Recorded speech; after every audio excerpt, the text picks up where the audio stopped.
Hearing there Donald Trump speaking at the press conference, thanking his North Korean counterpart, saying he would have looked bad if he hadn't turned up after he sent out the tweet yesterday. Now, there has been some criticism of Donald Trump for giving the North Korean leader the limelight, perhaps with no concrete deal yet. But he has achieved something that no other US president has, the first president to cross over into North Korean soil. Talk us through how significant this is.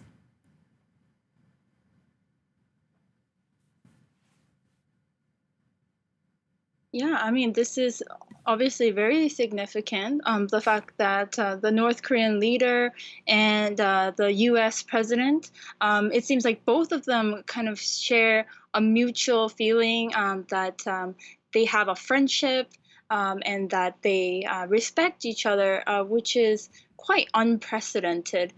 What was interesting to me was just before we connected, Kim Jong-un said that this was indeed a spontaneous encounter. None of this was planned ahead of time. They didn't talk about this over the letters that they've been sharing back and forth. And so it seems like Kim Jong-un himself, he heard about this possible meeting through the tweet that President Trump sent out yesterday morning. So it seems like everyone it has been sort of caught up in this surprise. But yes, it seems like the two leaders have enjoyed a very brief but positive encounter, and we'll have to see where we go from here. Well, exactly as you say, a brief but positive encounter, and we'll have to see where things go. The last time the two leaders met in Hanoi, talks collapsed. Do you get a sense that there is real hope there that these talks will be rebooted?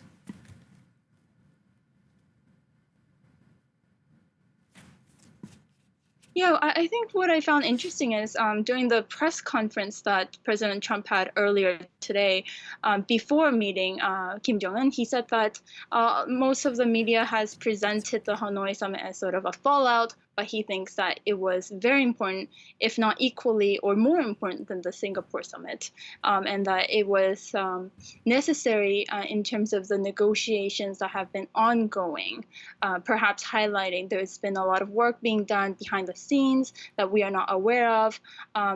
I think the letters are probably part of that, forging the sort of personal relationship that kind of comes hand in hand with the work in diplomacy. And yeah, we are here today at the DMZ. It seems like the encounter has ended, but we'll see if there's any more updates from perhaps another press conference. Now, one thing that's not being mentioned much while this meeting is going on is North Korea's atrocious human rights record.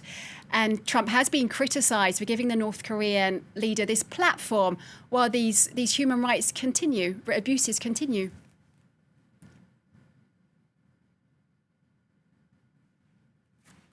That's right. North Korea is responsible for a lot of human rights violations. None of that has been mentioned in these talks recently. It's something that we cannot overlook, obviously, but it is sort of in a precarious position, if you will, because if we think about what is next, after this encounter is that, well, firstly, on the North Korean side, they're obviously looking for alleviation of sanctions, but they're also, especially Kim Jong-un, is hoping that he can keep his regime together and that the U.S. will guarantee that. Of course, what the South Koreans, the U.S., and the international community wants is that the North Koreans embark on a complete dismantlement of their nuclear proliferation, especially starting with the nuclear complex in Yeonbyeon. But in order to facilitate that, in order to maintain and to help the Kim Jong-un regime to stay in place, perhaps it's a very sensitive issue for South Korea or the U.S. to bring up in terms of the human rights violations. And we'll have to see if there's a time and place where we can start talking about those as well. But this moment, I think it's too precarious, perhaps, is what the US president is thinking. Okay, Rufina, we'll leave it there. Thank you very much for your analysis.